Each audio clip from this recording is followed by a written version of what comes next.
예수님은 십자가에 달리기 전에 많은 사람들로부터 희롱 당하고 채찍질과 폭력을 당했습니다. 오늘 말씀에 26절 말씀 보니까, 구전에 나오는 26절 말씀 보니까 이렇게 써 있습니다. 이에 바라바는 그들에게 놓아주고 예수는 채찍질하고 십자가에 못 박히게 넘겨주니라. 모든 재판 끝나 바라바는 놓아주고 이제 예수님은 십자가만 달리면 된다라는 이런 시간이었습니다. 근데 이 말씀을 볼 때마다 이렇게 바쁜데 이 사람들이 왜 이렇게 하는지 아주 생각하게 됩니다. 27절 말씀 보니까 이에 좀독의 군병들이 예수를 때리고 관전 안으로 들어가서 온 군대를 그에게로 모으고 라고 써 있습니다. 이제 빌라도는 재판 결과 그냥 마음대로 하라, 십자가에 달려 죽이라 뭐 이렇게 하고 나서 그 전독의 밑에서 일해하는 군병들이 다 모았습니다. 온 군대가 모였다라고 써 있습니다.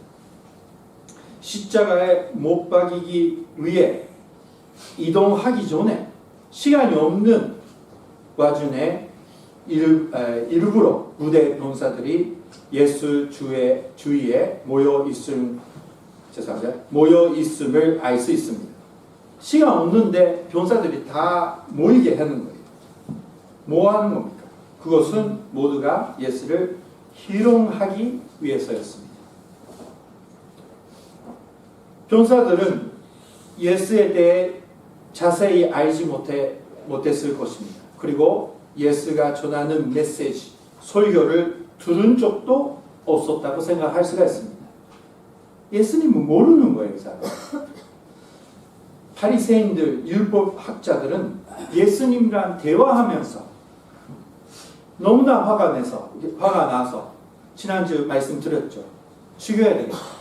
이 사람 있으면 내 자리를 뺏길까봐 내가 마음대로 할 수 없다 이제는. 그러니까 예수를 죽여야 되겠다.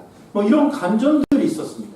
이해할 수 있는 대화들이 있었어요. 근데 이 로마 병사들은 예수님을 모르면서도 이제 이 젊은 시간에 출발하기 전에 예수님을 때리고 예수님을 막 이런 말 하면 이지매할 수 있는 그런 기회라고 기뻐하면서 모이는 겁니다. 사랑하는 형제자매, 이 병사들이 다 나쁜 사람입니까? 집에 가면 좋은 아빠죠. 아마 어떤 사람은 로마 병사들은 그래도 법을 지키고 준송하고 그런 거 유명한 사람들입니다. 다 나쁜 사람이 아니에요. 그러나 한 사람이 마음대로 할 수 있다, 그걸 알고 특히 자진 유대인의 왕, 자기가 유대인 왕이라고 고백했던 사람이라고 생각해서 이 왕 같은 사람을 이제 우리가 마음대로 할 수 있다고 알고 기뻐하면서 모이는 겁니다. 28절 말씀 보니까 그의 옷을 벗기고 홈보를 입히며 라고 써 있습니다. 병사들은 예수를 벌고 벗기고 홈보만 입혀 벌거숭이 왕 같은 모습으로 만들었습니다. 일단 예수님이 입었던 옷을 다 벗겼어요. 예수님은 아무것도 안 입고요. 아무것도 안 입고 그 위에다가 여기 보니까 홈포, 빨간 만트 같은 코트 같은 거를 입혔습니다. 홈포를 입혔습니다. 왜요? 왕 같은 모습으로 만들겠다고 하는 겁니다. 예수님은 아무것도 안 입고 홈포만 입고, 그리고 29절 말씀 보니까 가시관을 요고 그 머리에 씌우고 갈대를 그 오른손에 두리고 그 앞에서 무릎을 꿇고 희롱하여 이르되 유대인의 왕이여 표나을지어다 하며. 자, 순서를 보니까 가시관을 요고 만들었어요. 그 머리에 씌우고 갈대를 그 오른손에 두리고. 왜요? 이거는 완의 홀라고, 완은 가지고 있는 이런 이런 거 있잖아요. 완들이 가지고 있는 긴 거 있잖아요. 그거를 만든 겁니다. 갈대로. 일단 완의 모습을 만들어 놔서 가시관도 만들고, 왕관이죠. 만들고 나서 이제 사람들이 와가지고 유대인의 왕이여 편할지어다. 이 번역은 조금 오래된 번역입니다. 원래는 이거는 일본말에 써 있는 것처럼 유다인의 왕이여 만세라고 합니다. 만세. 유대인의 왕이여 만세 하면서 노리는 겁니다. 그것만 아닙니다. 이제 30절 말씀 보니까 그에게 침을 뱉고 갈대를 빼앗아 그의 머리를 치더라. 일본말로는 그 머리를 계속 치더라. 이제 가지고 있는 갈대를 빼가지고 머리를 때리는 겁니다. 왜 머리를 계속 때립니까? 가시관을 머리에 박히게 하기 위해서였습니다. 가시관을 넣었죠. 그러니까 그거를 때리면 계속 들어가게 됩니다. 예수님은 재직질을 받기 때문에 이미 피가 많이 흘렸고요. 얼굴도 이제 알아볼 수 없는 얼굴이라고 볼 수가 있습니다. 근데 가시관을 놓고 머리를 계속 때리고 그 가시관이 들어갈 수 있게 그 가시관이 계속 머리에 박히게 하기 위해서 계속 때렸습니다. 이렇게까지 주 예수를 희롱한 곳은 평소부터 유대인을 업신여기고 차별하고 있었다. 그리고 환난을 두려워하고 있었습니다. 환난. 그리고 평소에 스트레스가 많이 있었습니다. 언제 환난이 일어날지 모르는 상태에서 근무를 했으니까 얼마나 스트레스 많이 있습니까? 그랬다 그래도 이해가 못하는지만, 그러나 그런 마음이들이 있어서 이제 자기 마음대로 희롱할 수 있는 예수가 있다. 그래서 사람들이 이렇게 때리고 그리고 침을 뱉고 있는 겁니다. 사랑하는 형제자매님, 우리는 예수님을 십자가에 달리고 그런 모습을 잘 알고 있습니다. 예수님을 비판하는 사람, 예수님을 배신하는 사람 다 알고 있어요. 근데 이 일주일 통해서 우리가 알아야 되는 것은 그 사람 속에 다 내가 있다라는 걸 알아야 됩니다. 교회 오래 다녀서 우리는 거룩하다고 착각하고 예수님을 잘 알고 있다. 십자가 잘 알고 있어. 근데 세상 사람들은 아직도 죄 안에 있다. 세상 사람들이 아직도 죄 문제 많다. 그럴 때가 많이 있는데 우리도 아직도 그런 문제들을 가지고 예수님을 희롱하고 때리고 머리 때리고 하는 그런 마음이 우리 안에서도 아직도 있다라는 것을 오늘 인정해야 해야 됩니다. 우리들은 예수님을 믿고 있다고 모이고 우리들은 예수님 안에서 가족이라고 하지만 얼마나 교회 안에서 또 교회 사이에 또 기독교 세계에서 얼마나 싸우고 난리치고 얼마나 상처 주고 있는지, 우리 교회도 한두 번 아니잖아요. 싸우는 거. 우리들도 아직도 그런 죄가 많이 있다는 겁니다. 그런 것을 끝까지 인정해야 되는 일주일을 우리가 보내야 되는 겁니다. 사랑하는 형제자매. TV 보지 마세요. 일주일 동안. 왜 그러냐면 TV 보면 TV에는 자기보다 더 나쁜 사람이 나오니까 야, 이 나쁜 놈아 하면서 내가 죄가 없는 것처럼 살게 됩니다. 야, 근데 나쁜 사람이 매일 등장하잖아요. 요즘에 일본 아니라 세계는. 그죠? 오타니도 그렇고요. 러시아의 베라도 그렇고. TV 보지 말고 성경 통해서 오늘 말씀에도 그렇고 다른 말씀 보면서도 내가 거기에 있다. 나도 가끔 형제자매를 우습게 볼 때가 있다. 사람들을 사람이라고 생각할 때가 있다. 내 원수를 그냥 용서하는 거 아니라 기도해 주는 거 아니라 죽으면 좋겠다. 이럴 때도 있다. 이렇게 우리의 마음을 다시 한번 새롭게 하는 기회로 우리가 이번 주를 써야 되는 겁니다. 예수님 나를 위해서 죽으셨소. 감사합니다. 그걸로만 끝나면 안 됩니다. 자, 오늘 모습에도 우리의 그런 모습이 있는 겁니다. 사랑하는 형제자매, 제가 옛날에 얘기했지만 어떤요? 뭐 정확하게 얘기 안 하지만 뭐 일본 교회 모이는 모임이나 뭐 이런 데 가면요,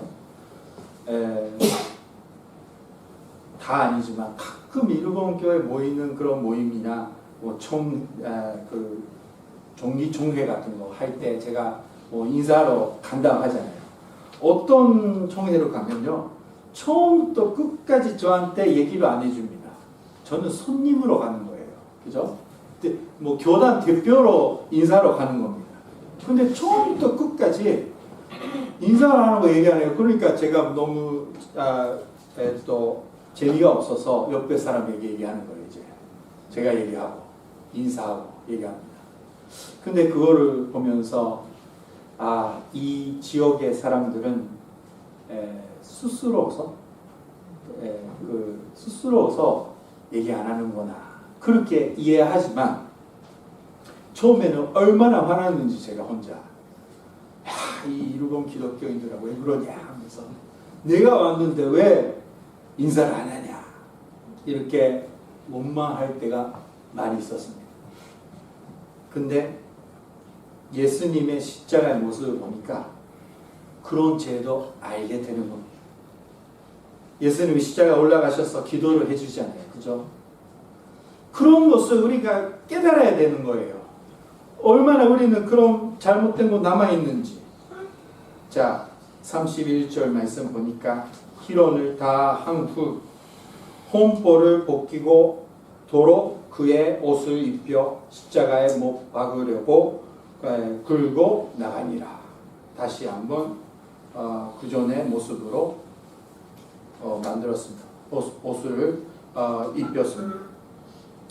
자, 이런 예수님이 당했던 거, 그냥 사람들의 죄를 담당하시는 거지만 이것이 다 의미가 있습니다. 주 예수는 우리들을 대신하여 희론을 당하셨습니다. 우리 위해서. 예수를 주로 믿는 자는 희론을 당하더라도 주 예수 덕분에 그것을 기쁨으로 바뀔 수 있다라는 세계가 시작하는 겁니다. 마태복음 5장 11절 말씀 보니까 이렇게 써 있습니다.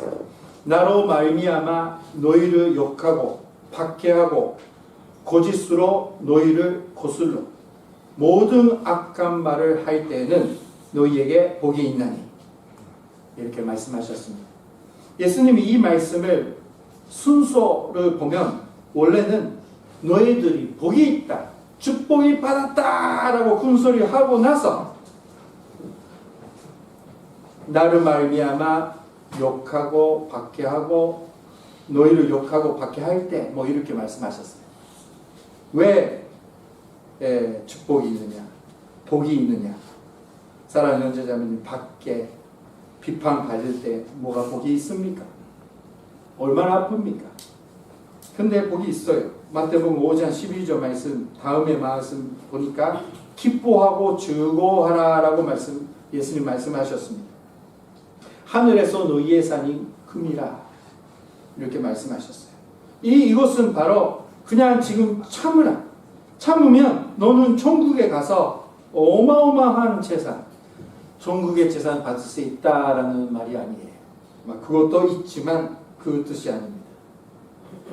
예수님을 믿는 우리들은 예수님과 함께 살아가면 핍박받을 때도 있고 교회 다닌다고 크리스찬이라고 우습게 사람들이 볼 때도 많이 있습니다. 섭섭한 마음을 가질 때도 많이 있어요. 그러나 그때 예수님은 우리를 보호해 주셔서 오히려 기뻐할 수 있도록 하늘에서 하늘의 기쁨을 우리에게 보내주십니다. 그러니까 기뻐하고 즐거워하라. 그것이 우리가 기뻐할 수 있게 되고 즐겁게 살 수 있게 해주신다라는 겁니다. 사랑하는 형제자매, 믿습니까? 예수님을 대신 그렇게 고생하셨다라는 의미가 여기에 있는 겁니다. 그래서 우리가 예수님 때문에 고생하고 핍박을 받고 있을 때만 아니라 예수님이 안에서 예수님을 순종하는 자로서 우리의 이 힘든 인생을 살면서 어려운 일이, 아픈 일이, 문제들이 생길 때마다 예수님이 대신 고생해 주셨으니까 우리는 그런 가운데서도 기뻐할 수 있게 우리의 하늘의 평화와 기쁨을 보내주시는 겁니다. 이것이 우리를 통해서 나타날 때 이것이 바로 하나님의 영광이에요. 그렇게 우리가 살 수 있게 예수님이 이렇게 고생하시는 겁니다. 그렇게 살고 계십니까, 사랑하는 여러분? 문제가 생기면 똑같이 쓰러지고 있지 않습니까? 어려움이 생기면 하나도 마음속에 편함이 없다랄 때가 있는 거 아닙니까? 왜 그러냐면 예수님을 따라가지 않고 있기 때문입니다. 자기 마음대로 아니라 그냥 자기 중심으로 살고 있기 때문입니다. 그 성경 보니까 핍박받는 사람들이 다 기뻐하면서 하늘나라에 갔습니다. 왜요? 믿음이 강해서 그럽니까? 아닙니다. 하나님이 필요할 때마다, 아까도 스테파노 이야기했지만 필요할 때마다 기쁨을 주시는 거예요. 그 아픔은 내가 대신했다. 그러니까 너희에게는 기쁨이 주겠다. 그렇게 우리는 어려운 가운데서도 기뻐하면서, 항상 기뻐하며 감사하면서 살 수 있게 해주시는 겁니다. 왜요? 하나님이 영광 나타나기 위해서입니다. 이 사실 안에 우리가 사는 자가 되어야 됩니다. 사랑하는 여러분, 어려울 때 주님 도와주세요. 문제 없을 때는 자기 마음대로 살고, 어려울 때 주님 도와주세요. 이거는 아닙니다. 이거 축복이 아니에요. 사랑하는 형제자매, 예수님을 따라가지 않아도 잘 될 때도 있고 안 될 때도 있습니다. 세상은 우리보다 부자가 많고 우리보다 건강한 사람이 엄청나게 많이 있습니다. 사랑하는 형제자매, 우리가 생각하는 축복은 뭐냐? 언제든지 하나님께 영광 드릴 수 있는 자로서 사는 겁니다. 자, 우리가 밖에만 아닙니다. 어려움, 아픔, 문제들, 마음이 쓰러질까봐 그런 어려움 가운데 있더라도 예수님이 그 아픔을 대신해 주셨습니다.